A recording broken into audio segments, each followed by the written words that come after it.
Naroy do si pag-aalan po. O ang anong ho si Brother Noel. Unang sok ng unang sa nagkaroon ng undang.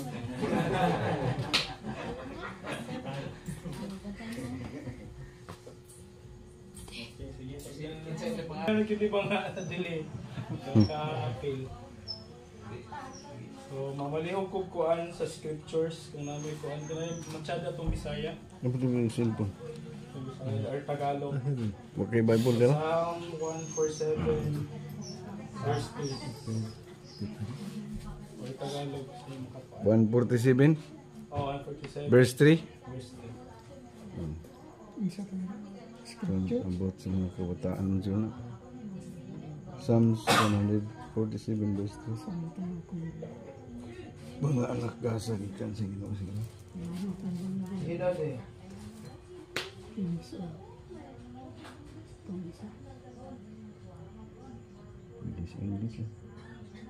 Ano na?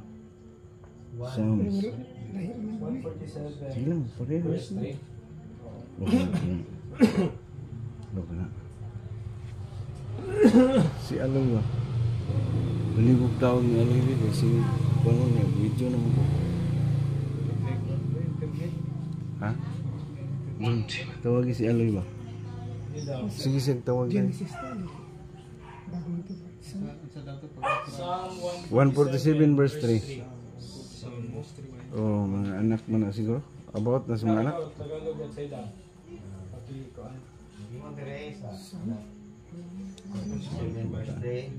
Pinagagaling niya ang mga pusong Ah. dugo at ginagamot ang kanilang mga sugat. Samuel, Salmo. Salmo 147 verse 3. So kung sa English pa, he heals the brokenhearted and And binds bind up them the in wounds. So kung ano, kung mingon ka og kung ikaw brokenhearted, kung yun na siya ka ng ang imong gibati, deep good imong ginabati anak. Grabing kagol. Uban po anak, like ka ng namatyan, ang uban kuan. Nawad-an, nginana ang mga feelings. Gay. So duha ka buok ang gipasay sa Ginoo ani no. Ang broken hearted o kaning bind up their wounds or pag-ayo sa samad. No. Sa akong observation ang by experience man gud lagi nang gitutan ng pagka broken hearted or sa kumay lain term ana kanang magulanon or kanang nay mga uban kuan emotional nga mga pagbati like kuan mga anxiety pagkasuko mga inanay bitaw so kana mga inanay bitaw ang makahatag gyud sa atong tambal or makapaayo sa atong kasing ana ang Ginoo kay gyud last na ko nga kuan kanang experience ani broken hearted or kuan kanang sabi tong ako dali ra mo kay ko mabalaka okay ana so isa ko naka kuan sa under anang sa emotional feelings ba worried o mabalak anon kay may nanay ko so ana dali ra gid kay ko kanang sa trabaho kanang dili accurate akong mga ipang trabaho niya. Siyempre sa ako aman na mo padulong makasab-an, madlo ko makasab-an. Kaya din ko katulog og gabi. Siguro na. So kanang kuan kung makakuan na kita kung mag-pray lang kita, mag-trust ta sa Ginoo. Siyang siyang pamaagi. Kana grace by grace. Dili man yun nga kanang mawala dayon. Like anang masakitan ta. Nagpray ta sa Ginoo nga wala ko nang sakit di mo yun na kuan mawala dayon nga isa na kabling sa imong ay mawala ang dayon at kuan kita trust the process kita na sa pag-process na nang kuan usaon nimo pagsalig sa Ginoo sa pag-ayo sa imong pangbati so basahan na nako diri ang iyahang kuan pasabot ang pasabot di sa he healed the broken-hearted This praise emphasizes God's compassion and ability to restore those who are emotionally and spiritually crushed. So, napawailahan nga po deep meaning ana, na compassion ang Ginoo nga moayo ana or i-restore niya ang mga katutubitong mga na-backslide spiritually, nawala na gana sa pagpanimba, nawala na gana sa pagserbisyo sa Ginoo. Mabot man kita nang point, moabot kita nang point sa atong ginabuhi. Kani bitong kung nakasama sitwasyon bitaw sa mga problema, ana ba nga makapangutan na kasi mo kagalingan nga. Kasi pamanimahuman kung tinuod ka nga Ginoo, ana ba mga drama na dayon. So isa na dapat moduol kita permiti sa iya. Wala gilain bisag kuan, bisang doktor siguro kung naka-emotional problem dili makapaayo. Na siguro kuan mga medicine. Pero kuan na jud kadali ra gyud siya nga kuan murag taplakan lang ba nya mo kung sa buslot pa sa ligid taplakan ra nya muhungaw ra dayon. Bulkito na. O di kuan na ba siya kanang primary or kanang sa tawag ana? Kanang dili siya maglungtad ba? Dili siya mulunglas. Temporary. Kana. Mo na ang broken-hearted are those who have experienced deep sorrow or loss due to sin, oppression, or personal tragedy.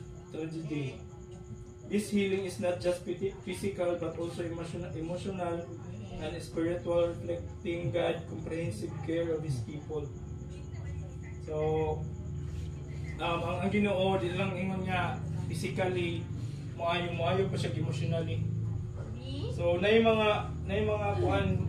mga doktor nga dili nila ma-explain like what physically healed.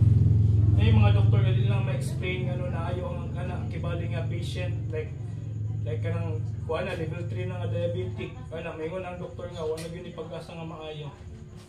Pero sa Ginoo yun ay posible no. Lagi. Sa mao na lagi na mo trust lang kita sa saging nga hilaw. mo trust lang kita sa kanang process. Sa kuan along the process, did na ingon pod nga sayon ang imong maagian. So ang ikaduha kaning bind up their wounds.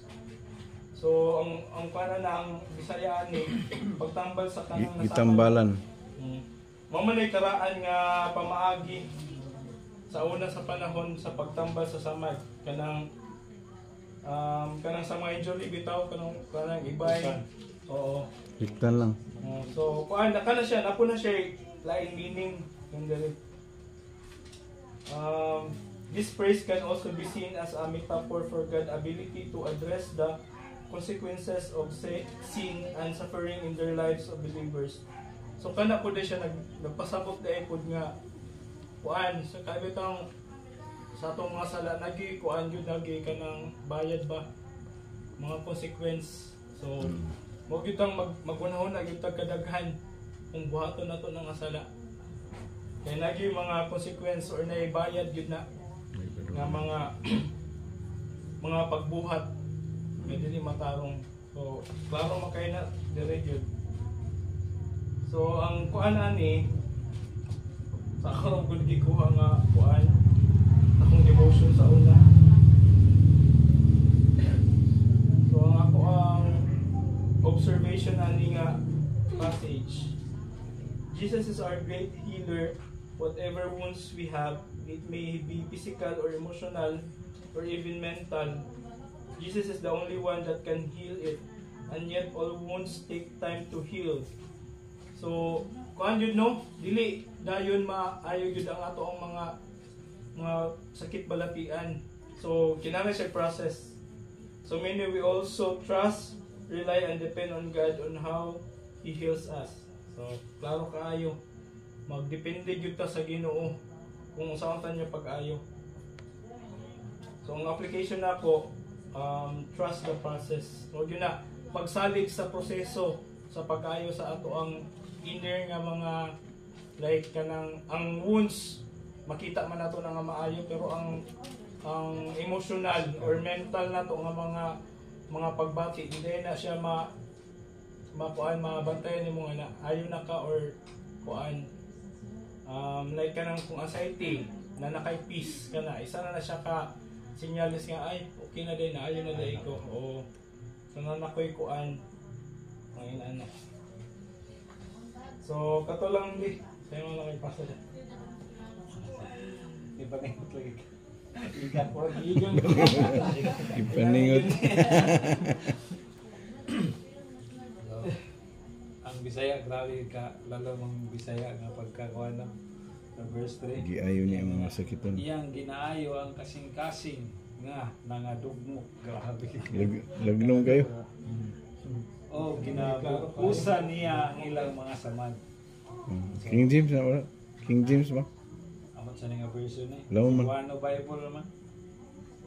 So, ito itong gingon ni Brother Gantwe nga kanang trust the process lang yun kay sa ato po sa labi na sa atong church nakita yung process nga ginasunod especially kanang sa nataydagan ng mga kuan ba process para mas mulalong pagkita diya kay kita tanan dili labi na para sa ako example sa ako dili man ko kanang pag mata nako or naginagaya ng bitaw so daghan yung ayunon no dili diretso ba kanang mga inner wounds mo man ay mas lisod kontra sa kanang physical nga wound sa mad kay kana dali ano na tamalan nimo maayo naman na pero kanang imong inner wounds sa ay Lisod na. kung ingon pa nila kung dili madalag isa kay pila ba ka encounter retreat ayo pa total ka magkaroon ng healing o emotional healing or inner healing so muna sakto yung gingon ni na masali yung kita process kay sa pagka-Kristohano na to usahay nasa itong una nga akan kay Kristohano na ko wala na yung mga pagsulay mabantay nakabasa kong kuhan ba nga sa diyang Kristohano no mas dili gid sa lalim mas daghan nga pagsulay ang imong magian kay diya man ta ni ginabuild sa Ginoo para mahimutang strong para mahimutang lig-on yun. Amen. So, ang kada atong mga inner kaya ang ginakuha ginanis ang singkasing man so nagi ang iya ginapunto sa Ginoo ani nga kuan sa atong inner healing kay mo gid pinakalisod nga kanang ayuhon no kay gikan pa sa atong pagkabata hangtod nga sa tayong edad na nakailag yun sakto nagkaroon ng sakto relasyon sa Ginoo so ayaw pa ginagawa na buwan nga mahil ang atong kung naman tayo mga pinagdaanan no lahi man tayong mga pagsulay kinabuhi kanilang daan si Roylo isa sa example grabe nagyani wala Giayo sa Ginoo. Diba? Giayo ko sa Ginoo. pero glory to God Giayo ka wala. nakuha na nabago ba no kanang maski ana yung sitwasyon pero delikado gyud sa mga bisyo Good example. sa kuan nga hinahina ra gyud sa kakuan although dili kay sa maka-istorya ng tao apektado sa kuan ba So trust the process. kuan sa for example po sa kanang aqua sa kanang gitawag atong inahiling dugay kay nga kanang na kuan bitaw kanang maayo gid mo kasing-kasing sige mo kay lahi mo natong ako namataan nga kuan so napako sa una di na ko limutan nga maana ko papa nga kung sa tanang tao maana atong religion nga pagkamatyan no so ana ba nga mga kuan Kung mama ina gyapon. so maana nga salig lang kita sa Ginoo kay kung salig ta sa iya paabot gid ang time nga kanang ayohon ra gid ka totally and dili lang na siya mo mapasa pa ginato na siya sa atong mga pamilya mga kaigsuonan o sa mga tao nga ay koneksyon sa atong mga kinabuhi amen okay. Napay gusto mo pa share sa iyang insight po sa atong natunaan gano'n Hindi ka na-enjoy mo ni. na-enjoy dyan Hindi mo dahil. Na-enjoy. Bilit na rin. Sawa na pa. Ay kung wala na, matuwa ka sa mga prayer ato dyan.